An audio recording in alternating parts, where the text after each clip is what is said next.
आप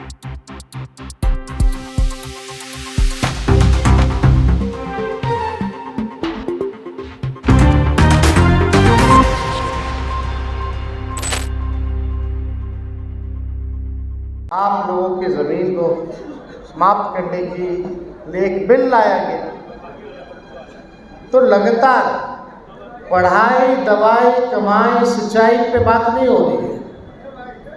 ये जो एनडीए की सरकार है केवल नफरत वाले जो बिल हैं, जो गैर संवैधानिक जो बिल हैं, वो लाने का काम करती है। लेकिन हमारे दल ने, चाहे कोई भी परिस्थिति रही हो, कोई भी हमारे दल की संख्या रही हो, हम लोगों ने अपने विचारधारा से समझौता नहीं किया। इन सारे गैर संवैधानिक बिलों का हम लोगों ने विरोध किया। और ये जब वक्फ बोर्ड का जब बिल लाया जा रहा था, तभी राष्ट्रीय अध्यक्ष लालू जी ने, हम लोगों ने साफ तौर पे अपने सांसदों को कह दिया कि भाई जितने हमारे सांसद हैं कि किसी भी कीमत पे ये बिल जो है पास नहीं होना चाहिए, आप संसद में लड़िए। और हमारे सांसदों ने मजबूती के साथ दोनों सदनों में इस बिल के खिलाफ जो है लड़ाई लड़ी। और आज इतनी ताकत है विपक्ष में, जो आप लोगों के दुआ से, आप लोगों के कृपा आशीर्वाद से संख्या बढ़ी है, मजबूत हुई है। पहली बार जो है नरेंद्र मोदी जी की सरकार में कोई चीज़ जीपीसी कमेटी में भेजा जा रहा है।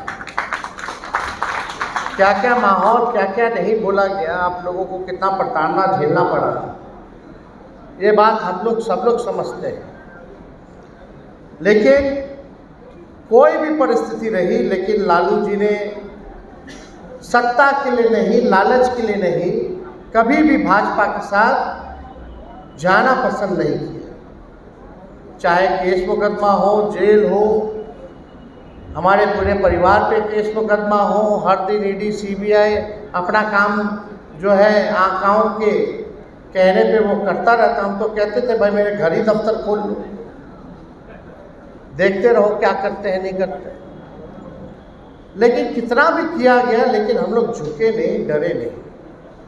लेकिन अफसोस इस बात की है कि नीतीश कुमार जी, हम सब लोग मिलकर के महागठबंधन बनाए, महागठबंधन ही नहीं इंडिया अलायंस बनाए, और हम लोगों का एकमात्र लक्ष्य था कि किसी भी कीमत पे नरेंद्र मोदी जी और भाजपा की सरकार को केंद्र में नहीं बनने देना। लेकिन नीतीश जी ने सही मौके पर हम लोगों को धोखा दिया। हम लोगों को नहीं बल्कि देश के लोगों को धोखा दिया। और उधर चले गए तो गए, उनकी मर्जी है भाई, जहाँ जाना है जाए। लेकिन हम लोगों का तो इरादा साफ था, पाक था। हम लोग तो चाहते थे कि भाई हटे। जिस प्रकार से महाराष्ट्र में, झारखंड में, कर्नाटका में, मध्य प्रदेश में, राजस्थान में विपक्ष की सरकार को गिराया जा रहा था, तोड़ा जा रहा था, एमएलए एमपी खरीदे जा रहे थे, नेताओं को ईडी सीबीआई मुकदमे डाले जा रहे थे, तो एक मौका था हमारे पास कि बीजेपी को बिहार में हम लोग सबक सिखाएं। पहले भी नीतीश जी ने धोखा दिया था 17 में, लेकिन उसको जानते हुए भी फिर भी हम लोगों ने एक ही मकसद के लिए हम लोगों ने अपनाया कि केंद्र में किसी भी प्रकार से भाजपा की सरकार ना बने। लेकिन वो उधर चले गए। जब तक राष्ट्रीय जनता दल की सरकार रही 2004-05 तक, तब तक भाजपा सबसे कमज़ोर था बिहार में, आरएसएस सबसे ज़्यादा कमज़ोर था। जब से नीतीश कुमार मुख्यमंत्री बने, भाजपा मजबूत हुई और आरएसएस मजबूत हुई। पहले किसी की हिम्मत नहीं होती थी आरएसएस वालों की कि बिहार में आ जाए और दंगा फसाद कराने की कोशिश करें। लेकिन आज के दौर में आप देखिए किस प्रकार से जो है मजबूत हो रहा।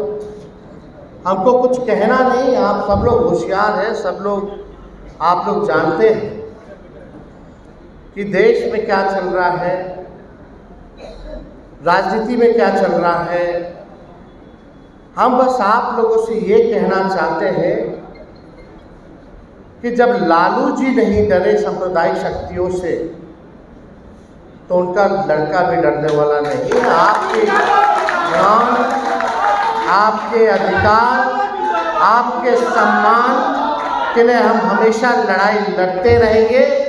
चाहे कुछ भी हो जाए, हम डगमगाएंगे नहीं, डरेंगे नहीं। निर्भीकता से आपकी लड़ाई को, आपकी आवाज़ को उठाने का काम करेंगे।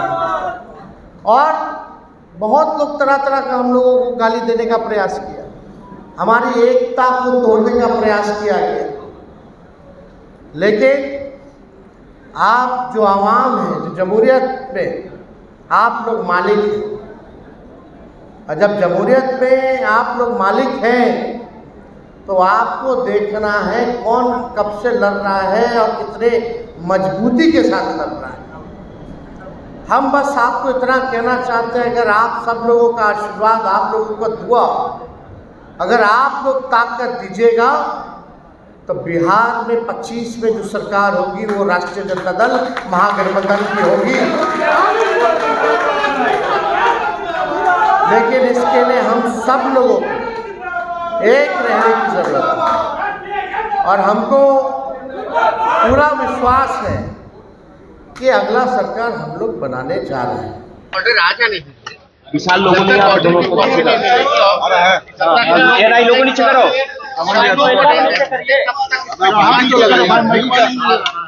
करना उचित नहीं है। दादा लोगों पीछे का साफ स्टैंड, दादा मोबाइल पीछे कीजिए ना।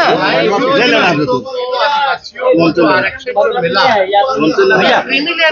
भाई, का कोई मतलब नहीं है। लेयर की तो बात ही नहीं है। लेकिन कैबिनेट में मतलब है ये भाजपा के लोग विशाल लोगों पर, लेकिन कैबिनेट में तो ये कहा जा रहा है तेजस्वी की कोई प्रावधान नहीं है। कैबिनेट की बैठक में ये बात कही गई है, कैबिनेट की बैठक में ये बात कही गई है। देखो एक बात समझ लीजिए, अरे बोल रहे हैं और कैबिनेट में सब झूठा मंत्री सब बैठ के बरगलाने का काम करता, देश के लोगों को बेवकूफ बनाने में लगा रहता। कहते कुछ करते कुछ हम बात के लोगों को सब लोग जानते हैं कि चाल चरित्र।